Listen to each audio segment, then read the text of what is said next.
अस्सलाम वालेकुम वरहमतुल्लाहि वबरकातुहू। वीडियो 630 की असाइनमेंट नंबर 4 है। That is about research methodology. और इसमें जो है सबसे पहले आपकी जो असाइनमेंट नंबर 1 है, जो आपका टॉपिक अप्रूव हुआ है, आपने उस पे जो है वो असाइनमेंट बनानी है। और असाइनमेंट 3 का जो है वो अभी रिजल्ट डिक्लेयर नहीं हुआ। सो आप असाइनमेंट नंबर 4 पे जो है आपने काम करना है। और इसका रिजल्ट जो है वो जल्द ही जो है वो अपलोड हो जाएगा।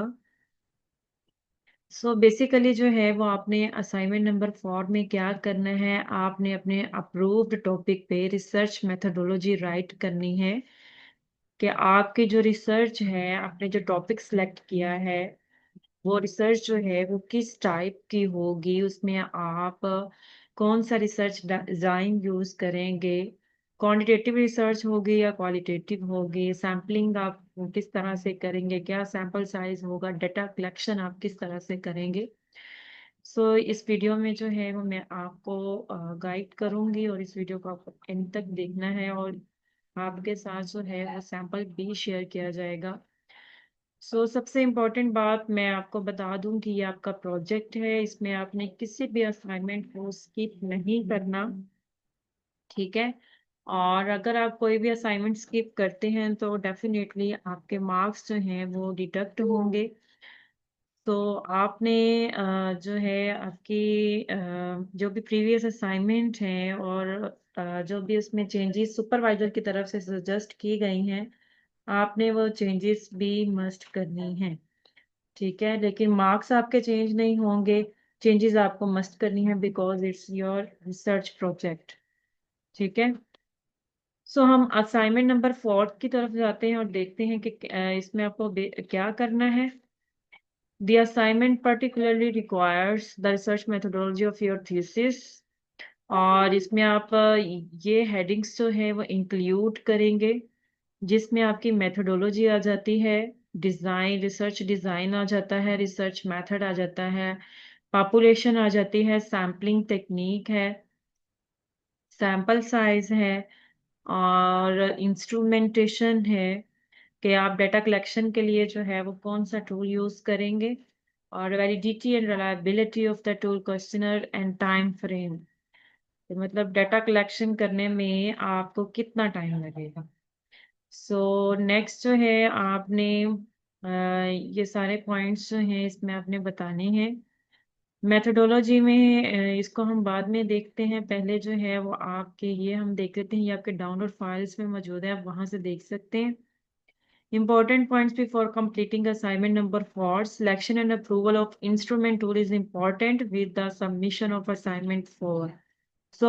असाइनमेंट नंबर 4 में आपका चैप्टर नंबर 3 इंक्लूडेड है, और उसके साथ साथ आपने इंस्ट्रूमेंट भी सबमिट करवाना है, टूल सबमिट करवाना है। उसके अप्रूवल के बाद ही आप डेटा कलेक्शन करेंगे और असाइनमेंट नंबर 5 पे वर्क करेंगे। डेट विल बी अबाउट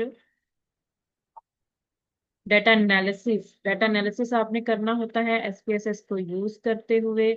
और डेटा कलेक्शन के बाद, जिसमें आपने एनालिसिस कंप्लीट करने के बाद जो है अपने टेबल्स इसमें बनाने हैं, इंटरप्रिटेशन राइट करनी है, और चैप्टर नंबर 5 आपका इंक्लूड होगा findings, discussion and conclusion recommendation. मतलब आपकी जो असाइनमेंट नंबर 5 होगी उसमें आपके कंप्लीट थीसिस की सबमिशन होगी। Make it clear about tool is adopted and adapted.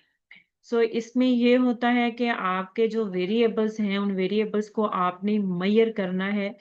उन वेरिएबल्स को मैयर करने के लिए जो है आप एक क्वेश्चनर यूज करते हैं। दो तरह के टूल हम आप यूज कर सकते हैं। एक तो वो टूल होता है जो आप खुद डिजाइन करते हैं और सुपरवाइजर से अप्रूवल लेते हैं। दोनों सूरतों में जो है वो आपने अप्रूवल लेना है, लेकिन अडोप्टेड में ये होता है कि आप खुद जो है वो बना रहे हैं। अडेप्टेड में ये होता है कि जी आप जो है किसी पहले से जिसने रिसर्च की है आपके टॉपिक पे, आप किसी आर्टिकल से जो है वो क्वेश्चनर लेते हैं। ठीक है, बना बनाया मतलब आप क्वेश्चनर लेते हैं और उसका जो है आप बताते हैं कि मैं इस ऑथर का जो है वो क्वेश्चनर यूज कर रहा हूँ या कर रही हूँ, और उसको जो है इस ऑथर ने इस ईयर में, इस सन में जो है वो डेवलप किया। ठीक है। सो ये आपने बताना है, अगर आप एडेप्टेड क्वेश्चनर यूज करें तो ज्यादा बेहतर है। उसके बाद जो है ये मैंने आपको बता दिया है। नेक्स्ट जो है सेल्फ डिवेल्प क्वेश्चनर भी होता है। अच्छा, नेक्स्ट इसमें ये है कि इसमें जो आप डेटा कलेक्शन करेंगे after the approval of instrument, आप गूगल फॉर्म को यूज करते हुए जो है वो अपना डाटा कलेक्शन करेंगे। यानी कि एक आपने इंस्ट्रूमेंट बनाया और उस इंस्ट्रूमेंट को आपके सुपरवाइजर ने अप्रूव कर दिया, देन आप गूगल फॉर्म क्रिएट करेंगे। सो आपकी जब असाइनमेंट नंबर 5 आएगी उसमें मैं आपको बता दूंगी कि आपको गूगल फॉर्म किस तरह से क्रिएट करना है, और इससे पहले वाली वीडियोस में मैंने बताया, वो भी आप वॉच कर सकते हैं। It's available in side a thesis article permission. ये इतना जरूरी नहीं होता क्योंकि आपका बीएड का थीसिस है। जस्ट आपका जो इंस्ट्रूमेंट अप्रूवल है ये बहुत जरूरी है सुपरवाइजर से लेना, ठीक है। और इसकी जो है वो आपने पायलट टेस्टिंग करनी होती है। पायलट टेस्टिंग से ये मुराद है कि जी आपने रिलायबिलिटी चेक करनी है। रिलायबिलिटी आप किस तरह से चेक करेंगे, जब आप गूगल फॉर्म पे जो है वो फॉर्म डेवलप कर लेंगे और आप कोई 40 या 50 पार्टिसिपेंट से डाटा लेंगे और फिर उसको एसपीएसएस के थ्रू जो है उसके रिलायबिलिटी आप चेक कर सकेंगे। ठीक है, 5 पॉइंट लिकर्ट स्केल पे जो है वो आप अपना इंस्ट्रूमेंट बनाना है अगर आपकी स्टडी रिसर्च जो है वो क्वांटिटेटिव है। ठीक है। सो ये मैंने सारी चीजें आपको ऑलरेडी बता दी हैं कि आप एसपीएसएस सॉफ्टवेयर यूज करेंगे for the purpose of data analysis. So इसको जो है आपने असाइनमेंट नंबर 4 बनाते हुए ये माइंड में रखना है पॉइंट, कि जब आपने टूल डेवलप करना है उसकी जो स्टेटमेंट्स आपकी होनी चाहिए वो 20 स्टेटमेंट्स होनी चाहिए। ठीक है, 20 स्टेटमेंट्स हों। ठीक है, और नेक्स्ट जो है सैंपल साइज जो है आपका 100 होना चाहिए।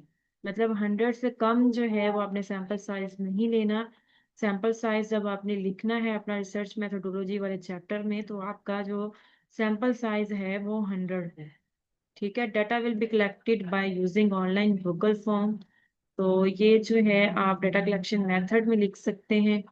ठीक है, और नेक्स्ट जो है इसमें इंस्ट्रूमेंट आ जाता है जी आपने कैसे डेवलप करना है। उसके बाद जो मेथोडोलॉजी वाले सेक्शन में ये आपको उन्होंने आपकी इंफॉर्मेशन के लिए बताया है कि जो सोर्सेस ऑफ डाटा हैं ये कितनी तरह के होते हैं। ये वैसे 2 तरह के होते हैं, एक प्राइमरी सोर्स होता है डाटा कलेक्शन का, दूसरा सेकेंडरी होता है। लेकिन जो आप डाटा कलेक्ट करेंगे वो प्राइमरी सोर्स ऑफ डाटा में आएगा, क्योंकि आपको जो है स्टूडेंट से या जो भी आपकी पॉपुलेशन है आप उनसे रेलिवेंट जो भी पॉपुलेशन है, स्टूडेंट्स हैं या टीचर्स हैं, आप उन पे खुद डाटा कलेक्शन जो है वो कर रहे हैं। ठीक है, सेकेंडरी सोर्स में ये आ जाता है कि जब आप डाटा जो है वो आर्टिकल से लेते हैं या नेट से लेते हैं, सो आपकी जो स्टडी है वो ऐसी नहीं है कि आप जो है उसमें सेकेंडरी डाटा यूज करें। आपकी जो स्टडी होगी वो प्राइमरी होगी ऑब्वियसली, जो जिस पे भी स्टडी है या स्टूडेंट्स पे टीचर्स है तो आप उनसे डाटा कलेक्ट कर सकते हैं। उसके बाद जी पॉपुलेशन और सैम्पलिंग आ जाती है। पॉपुलेशन से क्या मुराद है, रिसर्च के जुबान में जो है वो पॉपुलेशन जो है इंटायर ग्रुप ऑफ इंडिविजुअल है जिसमें जहां से हमें जो है वो डाटा कलेक्ट करना होता है। ठीक है, अब ये देखें अगर हमने यूनिवर्सिटी ली है या स्कूल्स लिए हैं तो वो हमारी जो है वो पॉपुलेशन है, या आप कह लें कि high school students of Lahore कह लें या कराची, जो भी है आपने स्कूल सेलेक्ट करने हैं तो वो बेसिकली जो है वो आपके पॉपुलेशन की कैटेगरी में आता है। तो हमारे लिए जो है वो पॉसिबल नहीं होता कि हम सारी पॉपुलेशन से डाटा कलेक्ट करें। सो इसलिए हम क्या करते हैं जी, हम सैम्पलिंग कर लेते हैं। सैम्पलिंग से ये होता है मुराद कि आप की जो पॉपुलेशन है उसमें से आप थोड़ा सा पार्ट जो है वो ले लेते हैं। या तो आप कैलकुलेटर यूज कर लेते हैं या कोई भी आप सैम्पलिंग टेक्निक यूज करते हुए जो है वो अपने एक सैंपल साइज जो है वो ड्रा कर लेते हैं। ठीक है। अच्छा, नेक्स्ट जो है आपको ये इन्होंने टाइप्स ऑफ सैम्पलिंग बताई हैं।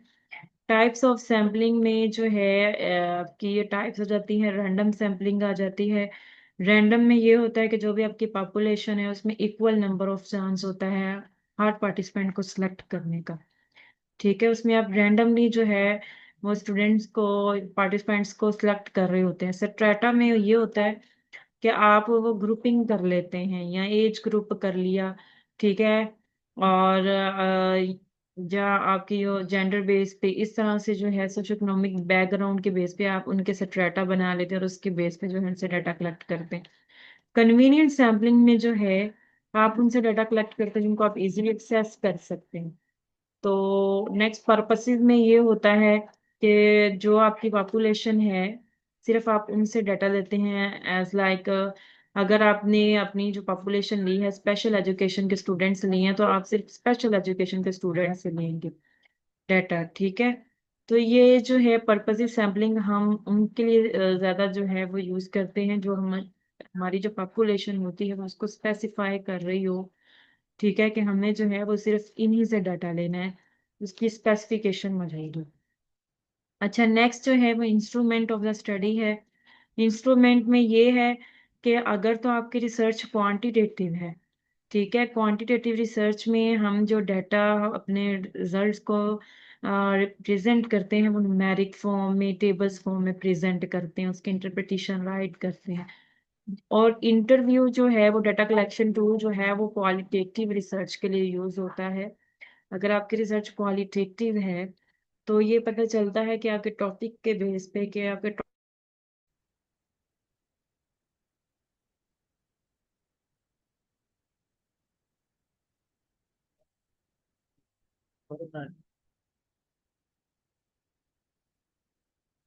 मुझे नहीं लगता वो सिस्टम। अच्छा, नेक्स्ट जो है इसमें आपका इंटरव्यू जो है वो क्वांटिटेटिव के लिए हो, क्वालिटेटिव के लिए होगा। इसी तरह से जो ऑब्जर्वेशन टूल है ये भी आप क्वालिटेटिव रिसर्च में यूज करते हैं, ठीक है। सो डाटा कलेक्शन जो है आप गूगल फॉर्म के थ्रू करेंगे। और इसका जो है वो मैं आपको सैम्पल शो करवा देती हूँ कि आपको असाइनमेंट जो है वो किस तरह से बनाना है। ये चैप्टर नंबर 3 है जिसमें आप रिसर्च डिजाइन लिखेंगे, रिसर्च मेथड लिखेंगे इस तरह से, और इसको आप थोड़ा चेंज भी कर सकते हैं, लेकिन आपका इस तरह से होना चाहिए पॉपुलेशन। उसके बाद सैम्पलिंग टेक्निक, आपने सैंपल साइज बताना है। और नेक्स्ट इंस्ट्रूमेंटेशन आप बताएंगे। अ, ये आपका जो है अगर आप अडेप्टिव क्वेश्चनर यूज करें तो वो ज्यादा ठीक है। इस तरह से आप उसकी डिटेल लिखेंगे। और नेक्स्ट जो है डाटा कलेक्शन मेथड आप बताएंगे, वैलिडिटी और रिलायबिलिटी। क्वेश्चनर जो है उसमें आप दो पार्ट जो है वो ऐड करेंगे, डेमोग्राफिक इंफॉर्मेशन का। और नेक्स्ट जो है जो आपके क्वेश्चन सॉरी टॉपिक है, वेरिएबल्स हैं, 5 पॉइंट लिकर्ट स्केल को यूज करते हैं। अब इस तरह टेबल में जो है वो अपना क्वेश्चन डेवलप करेंगे, ठीक है। तो ये आपकी असाइनमेंट नंबर 4 है। अगर आप लोग क्वेश्चन है तो आप कमेंट करके पूछ सकते हैं, पैसे शेयर कर सकते हैं।